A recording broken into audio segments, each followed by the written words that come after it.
Okay, so here we go. A little histogram lesson. This histogram is 120 months.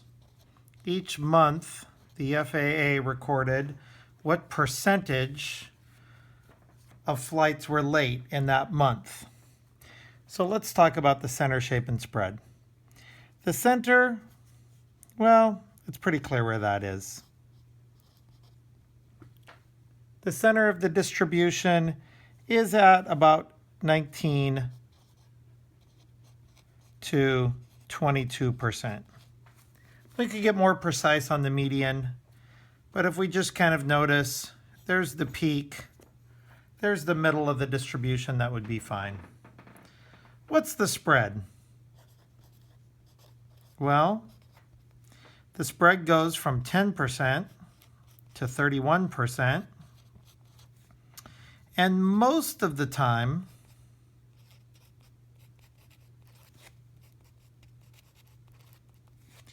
we see that, what do we say here? About 16 to maybe 23.5%. 16% to 23.5% late arrivals. Okay. This distribution is obviously pretty symmetric and doesn't have any outliers. And the word roughly is always good to use. Roughly symmetric. So there we have a nice start. The center peak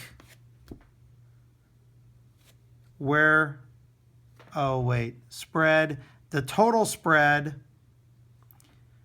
the kind of middle spread, and then the shape. Now, the thing that seems to be bothering some of you is, can I be a little bit more precise than this? Sure. Since we have 120 months, if we do 120 divided by 2, that tells me 60. So the middle month will be at about 60. So let's count. This is 1. This is 5. I'm now up to 6. This looks to be about 7 and 7. So what am I up to? 14, 15. I'm up to about 20 of the 120 months so far. Now I'm up to 16 more. I'm still not up to the median. Now I'm up to 36. 16 more. 52.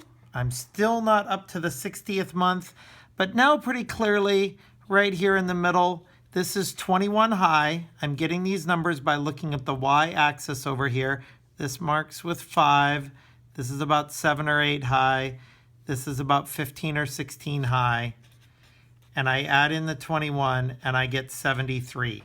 So there's a lot of months in here, a lot of months when we were between 19 and 21.5.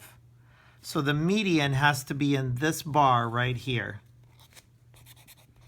And the median has to be between 19 to 21.5%. So that tells us a little bit more specifically where the median is. And if we wanted to, and I'm not saying this is something that you're going to have to do, but we even could chop this 60 in half again and say, all right, if I go in about 30 observations, I'm at the quartile. So where would that be? 1, 2, 3, 4, 5, 6, 13, 20, 36. I got up to 36 right here. So Q1 would have to be in there. And if I counted backwards 30, 1, 2, 3, 4, 5, 6, 7, 8, plus 5, this would add up to 13, 17, and then maybe, yeah, it's kind of right around here somewhere would be Q3. Where would the mean be? This is the final thing that's bothering some of you. Well, the mean would be approximately equal to the median because the data is so symmetrical. And beyond that, we really can't say anything. If the data was skewed right, we would know the mean would be bigger than the median. If the data was skewed left, we would know the mean would be smaller than the median. But exactly where, we really don't know. We can just say that they're either about the same or that it's greater than or less than. I hope this is helpful.